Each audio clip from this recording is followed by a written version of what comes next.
Hello everyone, this is Orlando from A Collector's Dream. Today we're going to take a look at the 1975 set. I've had a lot of people say in the comments, because I was asking, what set from the 70s is your favorite? And I got to tell you that the majority of the people voted for the 75 in the top three. And many, it was their favorite set. So I would say for me, it's my second favorite. And one of the cool things about the 75 is that they had the regular card and then the mini. The mini was distributed in less cities.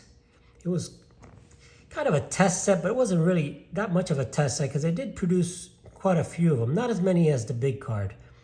But, in the beginning, the minis were more desirable, but eventually, I think people have just grown to the larger size, a little bit easier to, just to match the rest of your collection. But just want to make you guys aware that there are two sets, the regular set and the mini version. They're both exactly the same. One's just a little bit smaller than the other. And Topps figured, didn't sell well. So they gave up the mini. And maybe they tried to reduce the size to save paper. They did that back in 1957, where they actually made the standard size, because the years before that, Topps cards were bigger. And then in 57, they established the standard issue card, which is today. It's maybe, but is it, maybe they thought they would go ahead and make it even smaller, cheaper for them, and if people would fall in love with that, that would have been the new trend. You never know. Just me sharing some thoughts. But anyway, let's take a good look at it. So you have both different sizes. The good thing about this set is that, again, going back to one of the things that Topps did in 1954, where they had Ted Williams be the #1 card and Ted Williams be the last card in the set, they did the same thing here with the Hank Aaron. So the #1 card is Hank Aaron, and the last card in the set, number 660, is also Hank Aaron. And this is the highlights card, and basically it's the one where he sets the home run mark, and that's what it is. And one of the things that they did is they put a highlight series. The first few cards were highlights, and I'll go ahead and share that here and show you. Anyway, this is my 1975 set. As you can see, 75 set. It's a beautiful set. All different colors. Just a really, really nice set. So they have different, like I said, different subsets and things in there, like the highlight series, and highlights are like this, where you have the Lou Brock. That would be card number 2. And then your card number 3 is the Gibson, throws 3,000 strikeouts. You got Al Kaline. So you got Hall of Famers here in the highlights, which is the beginning. You got that Nolan Ryan card in there, for Nolan fans 300, third year in a row. In the back is kind of like, again, a newspaper type clipping. Marshall. And then that's pretty much it. And then you start with the regular players. It's card number 8, and so on and so on and so on. So let me share with you some of the graded cards that I have in the set. And then I'll share some of the Hall of Famers. So number 1 is Hank Aaron. And these are kind of the ones that I have graded in numerical orders. Of course, the big cards in this set are the cards that really are right near each other. Card number 223 and 228. And those are the two big rookies, the Robin Yount and the George Brett. And that's kind of the heart of this set. They're just two classic cards.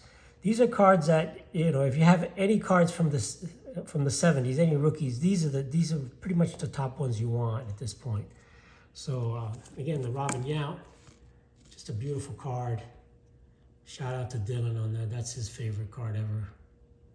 And the George Brett, Shout out to Chris from Missouri on that. That's his favorite card. So a lot of YouTubers' favorites here. But these are the two big cards in the set. You have a lot of Hall of Famers. You've got, of course, Reggie in here. And, you know, he's, again, with the A's, big slugger. You know, one of the things with these cards, as you see with the corners and stuff, is very tough to get a good grade. The off-centering, you know, in this case, Nolan Ryan is off-centered, which a lot of off-centering and a lot of chipping on the corners because the color goes all the way through there. And you also have the a lot of rookie cards in there too, not just the Yount and the Brett, but you have the Jim Rice rookie card. There's Jim Rice right down there. And then you have the other big rookie is the Gary Carter rookie card, and that's Gary Carter right here. That again is one of the more important rookies in this set. You also have the Fred Lynn. And there's Fred Lynn right over there. And then, you know, not a Hall of Famer, but Keith Hernandez. And you got Keith over here. I actually had a couple of these, and one of them graded at 9, the Keith Hernandez. And I took that to the National and sold that one. I kept the 8 because the 8, to me, was, I thought it even looked better. And I actually did a video on that a while back. Just kind of goes with Mangini's theme. You know, why have a 9? The 9, I think, was like $400, and the 8 was less than half of that price, and the 8 looked just beautiful. And I did a video showing them both together. You could see that. But let's see a few more of the Hall of Famers in the set. Again, I haven't graded these. I probably should. Some of these are really in beautiful conditions, but I'll go ahead and just start sharing some of the Hall of Famers. There's the Raleigh Fingers, the classic mustache. There's Dave Parker. You know, so again, if these cards grade, you know, 9s or something like that, it's pretty tough and worth some pretty good money, actually. There's the Burt Blyleven. I like that card where he's kind of blowing a bubble there in the dugout. See that dirty dugout in the back. There's Dusty Baker. So not a Hall of Famer, but you know, I'm pulling out the stars and Hall of Famers in this set just to kind of give you a look at them. Ron Santo. And you know, when they made the All-Star team, they would do that All-Star in the corner here. You see All-Star third base, and that's the Brooks Robinson. Here's the Fergie Jenkins. Oh, a nice action shot. And this set is pretty nice because it does have some action shot, not too many, but it has, you know, some nice poses like this Dave Winfield is, you know, real nice with the stadium in the background. And it does have some portrait like this Mike Schmidt, which is one of the nicer Schmidt cards here. Him just staring somebody down.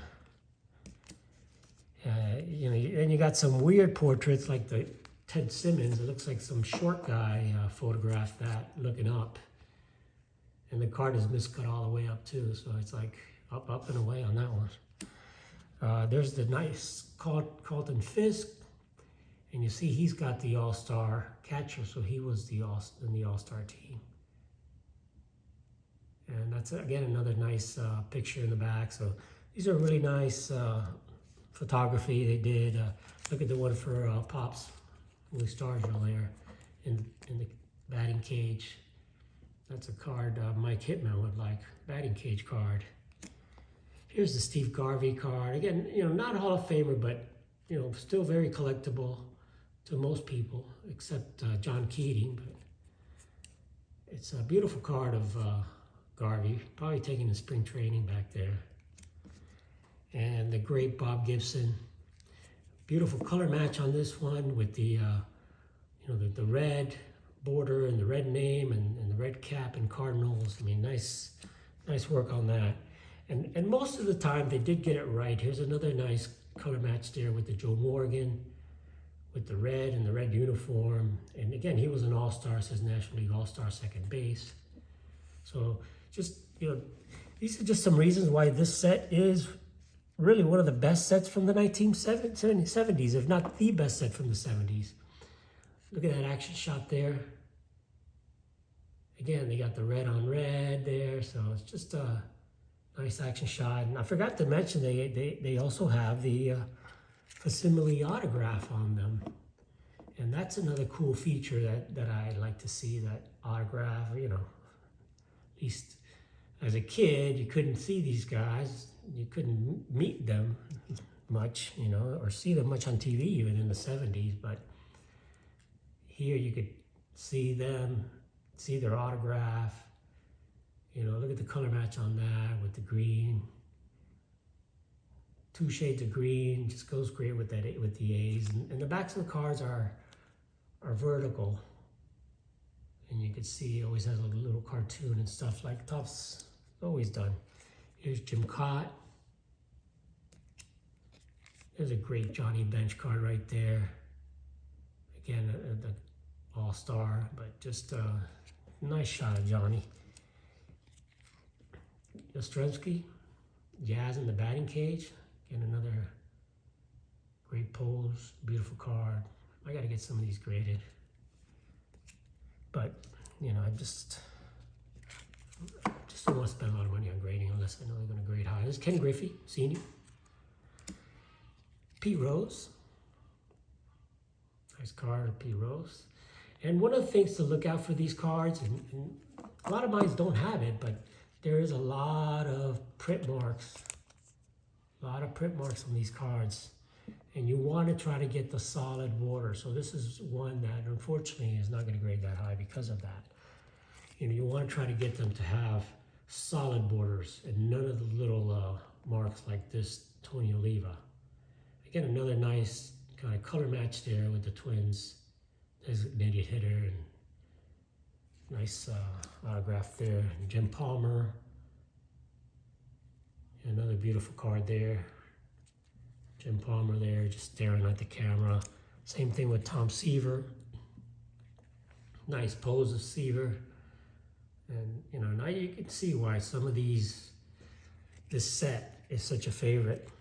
How about Louis Taint, as Jeff Wilson likes to say. Look at that. That's just classic pose of Tiant pitching. How about the big guy, Willie McCovey, stretch. And in San Diego, you got Gaylord Perry. Grabbing a handful of stars. A lot of stars in this, as you can see. You got some of the teams. And the good thing about the team photos is that it's got the managers on there with a close-up. So you got Sparky Anderson in this case. And you see, sometimes you get the print thing on that. You see that? So, got lucky. Mine's are pretty decent. This is the Lou Brock. Nice Lou Brock with the Cardinals. Billy Williams. This one's got a lot of stuff on there. And that's normal, I mean, these are right straight out of the pack. But that's Billy Williams. The Goose Gossage. Another nice portrait. You've got Tony Perez. Another beautiful card of Tony Perez there. Looks like that's a spring training picture also. The great Frank Robinson. And you're going to see off-centering in these cards a lot because it's just the way that they were back in those days. How about Tim McCarver? There's Harmon Killebrew. And again, I just like the way they did the colors on that. It just kind of has that look that it just goes with it, And that's these are the high number cards here. And then the last card of the set is the other Hank Aaron, which is really the regular Hank Aaron card. The regular Hank Aaron card is the last one of the set. And that's the one that has, oh, I can get a shot at the home runs and stuff on there. 733 home runs there. So, and that's the last card of the set. So that's kind of an overview of the 1975 set. Let's see if we can grab a handful here and just kind of see a few other guys here. So I've shown some of these already. Let's skip some of these guys. Let's go and just kind of take a look at some of the guys that we got in here. Take a look at some of the Jose Cardinal. They also had the Rookie Cup cards on there, of course. Dave Conception, you got the team cards there. You got Ralph Hawk. There's Jerry Koosman.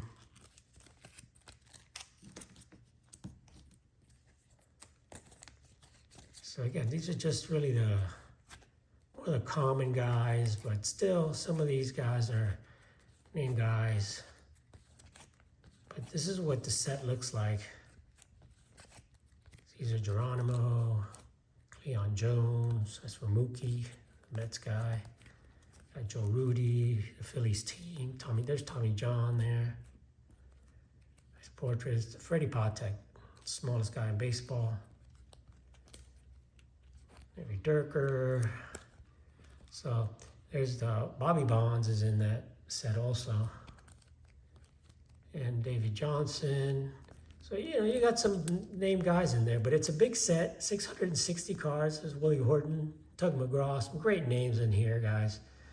If you're from the era, you know, you see John Blue Moon Odom and Charlie Huff. Charlie Huff when he was young. I mean, Charlie Huff pitched forever. Was a knuckleballer, yeah, young Charlie Huff, man. But there's one of the greatest fastball pitchers. Unfortunately, his career was cut short. J.R. Richard. Mark Belanger, great defensive guy. I mean, I just love to go through this. There's Richie Sisk. Just a lot of good players. There's Gary Matthews Sr. in there. So it's a great set. It's a fun set. There's George Foster, big home run hitter. Hit over 50 home runs one year. And, you know, it's a set that, you know, if you're going to complete any set in the 70s, it's easier. The 75 is a lot easier because it was distributed. Just there's the Legrand Orange, Rusty Stop. It's one of the easiest sets to complete. Now, the condition is an issue, but since it was only issued in one series, you're not going to have the high number cards and things like that you have in the 1972, the 1971 set, and any of those other sets. There's the Rookie Cups, Hargrove. So in that sense, it's a lot easier to complete. The tough part is the condition of these. You know, to get them in condition like this, sharp, it's going to be a challenge because the chipping just stands out. Any card that has any little tiny bit of chipping is going to stand out. There's the Mad Hungarian. They say he's not so mad anymore. Ken Singleton. These are what the checklist looks like. You see how just one little ding on the corner and it just, boom. Like I said, the checklist, anything like that will stand out. I think that's a checklist I had to get at one time because I put this set together from packs. So usually you saw some of my other videos, I checked the checklist off. So anyway, this is really one of my favorite sets. Wanted to share it with you guys. See what you guys thought. And there's not too many set builders out there anymore. But if you are going to build one, this is a set I would encourage you to do. You're going to enjoy it. It's got some great players, great Hall of Famers, Dave Kingman, and some other guys. There's Jerry Grote. So, leave me some comments. See what you guys think. There's Cookie Rojas. Bert Campaneris. It's just a cool card of him sitting down there and thing. I mean, I could go through the whole set, but it's just going to take a while. So I think that if you want me to go through it, let me know. I just want to share a couple of the highlights here, that more things that it has. Because remember I said it had some subsets in there? So let me share some of the subsets that are in this that really add to the beauty of this set. And this is one of the things that I think most people are going to like, and Dylan likes this thing. When you have this set has the most valuable players of every year and their card, or their rookie card. So this is a great way to collect. And again, you know, you can collect this and collect the actual cards that go with it. So let's go through it. 1951, you got Yogi Berra, you got Roy Campanella. 1952, you got Hank Sauer and Bobby Chance. 53, got Roy Campanella, Al Rosen. 54, you can see you got Yogi Berra and Willie Mays. And then you got 55, Berra and Campy again. And 56, of course, that was the Mick in his best year ever with Don Newcomb. You got the Mick again with Hank Aaron. So this is a great subset that this has. And I think a lot of guys would just, even if you don't want to collect the whole set, just collecting this subset, which I think is about 25 cards or so. I'm showing to you too right now. And it has cards that never existed, like this Maury Wills card from 1962. So, because it's Topps, they're going to put Topps cards in there, and he didn't have a card during that time. It's got Clemente in there. So you guys that collect even players like Yaz or any of the guys like that, you probably want to collect this too. You know, it's got the bench in there and just some great cards. 72, and it went all the way to 73, and then 74. And then these are cards from 1975. So that's one of the subsets that's in there that I think that you would like to see or maybe collect. There's also cards of the leaders cards. So I'm going to share some of these in a second here. And the leaders cards, again, they have Hall of Famers on there because they're the league leaders. And what they did was they just put, you know, the leaders in one card, the batting leaders for both leagues. So in this case, you have Rod Carew and Ralph Garr. You've got Dick Allen and Mike Schmidt. Jeff Burrow and Johnny Bench as the RBI leaders. You got the stolen base leaders with Lou Brock in there. You've got the victory leaders with some Hall of Famers in there. And for TTM guys, these are great TTM things too. You got Jim Hunter, Gus Capra, and then you got the Nolan Ryan and Carlton card. And then you got the Fireman, which are the relievers. So you also have that. You know, like Topps did every year. They always put the things in there. What do you call it? The league leaders. And let's see what else they had in this set. I think that's pretty much about it. The video is getting a little bit long, but you know, like most Topps sets, you know, it has the standard stuff that most Topps set has. You know, it has a lot of the leaders, a lot of that kind of stuff. So that's about it, guys. Thank you so very much for watching my videos. Leave me some comments on this set. Love it, hate it, want it, don't want it. Whatever you got to say, I'll listen and I'll send you a reply. So thanks again for watching. Have an awesome, awesome day. It's Orlando from The Collector's Dream, and I'll catch you on the next one.